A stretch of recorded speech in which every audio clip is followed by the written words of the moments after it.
Perkenalkan, saya Diaryanti dengan NIM 210008003. Halo Sobat Biologi, pada video kali ini kita akan sama-sama membahas mengenai materi tingkat keanekaragaman hayati Indonesia, ancaman dan upaya pelestariannya. Berikut, simak videonya.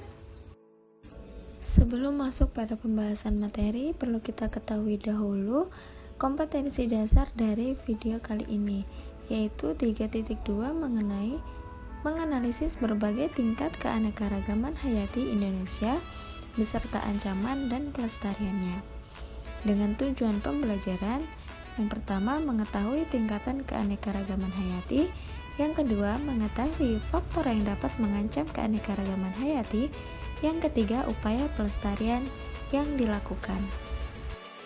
Indonesia merupakan negara kepulauan terbesar di dunia dengan jumlah pulau mencapai 17.000. Dari hal tersebut, tentunya Indonesia menjadi negara dengan keanekaragaman hayati yang melimpah, baik itu dari flora maupun faunanya. Keanekaragaman hayati itu sendiri dibagi menjadi 3, yaitu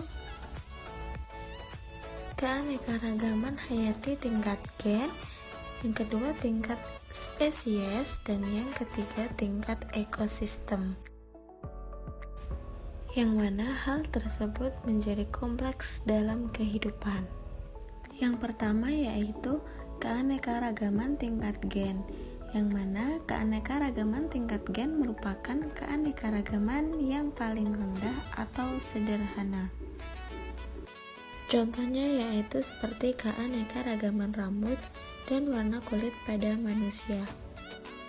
Yang kedua, keanekaragaman tingkat jenis atau spesies, di mana keanekaragaman hayati tingkat jenis atau spesies merupakan gabungan individu yang mampu saling kawin di antara sesamanya guna mengembangkan jenisnya. Contohnya yaitu keanekaragaman pada kucing, singa, harimau, tumbuhan seperti pohon kelapa, dan lain sebagainya. Yang ketiga yaitu keanekaragaman tingkat ekosistem, yaitu keanekaragaman yang merupakan hubungan timbal balik antara makhluk hidup yang satu dengan yang lainnya. Contohnya yaitu seperti keanekaragaman ekosistem alamiah seperti sungai dan danau, lalu ada ekosistem buatan seperti kebun teh dan kebun jati. Selanjutnya yaitu ada ancaman keanekaragaman hayati Indonesia. Yang pertama yaitu faktor hilangnya habitat, yang kedua faktor pencemaran tanah, udara, dan air, lalu yang ketiga ada faktor eksploitasi tanaman dan hewan secara berlebihan. Faktor hilangnya habitat yaitu salah satunya ekspansi manusia dalam pengembangan lahan perumahan, pertanian, dengan menebang ataupun membakar hutan sehingga tanaman maupun hewan dapat kehilangan habitatnya dan bahkan bisa mati. Berikut gambar dari ancaman keanekaragaman hayati Indonesia, yaitu penebangan hutan, kebakaran, dan lain sebagainya. Selanjutnya yaitu ada upaya pelestarian keanekaragaman hayati Indonesia.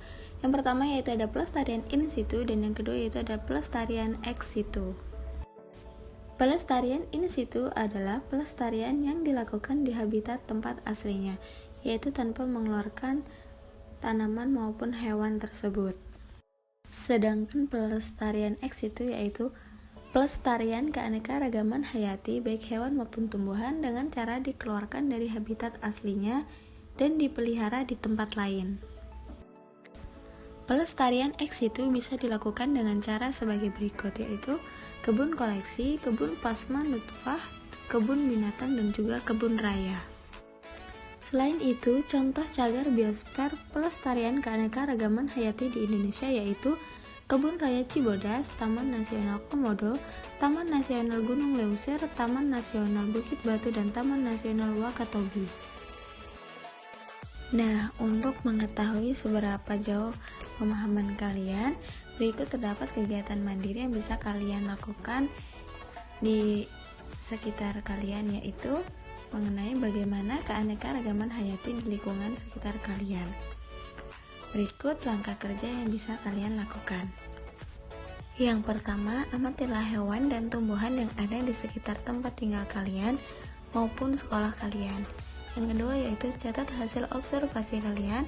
Dan yang ketiga, analisis hasil observasi tersebut dan kelompokkan data tersebut dalam tingkatan keanekaragaman hayati gen, jenis, maupun keanekaragaman hayati tingkat ekosistem. Semangat mengerjakan! Sekian untuk video kali ini. Selamat bereksperimen. Terima kasih sudah menonton. Wassalamualaikum warahmatullahi wabarakatuh.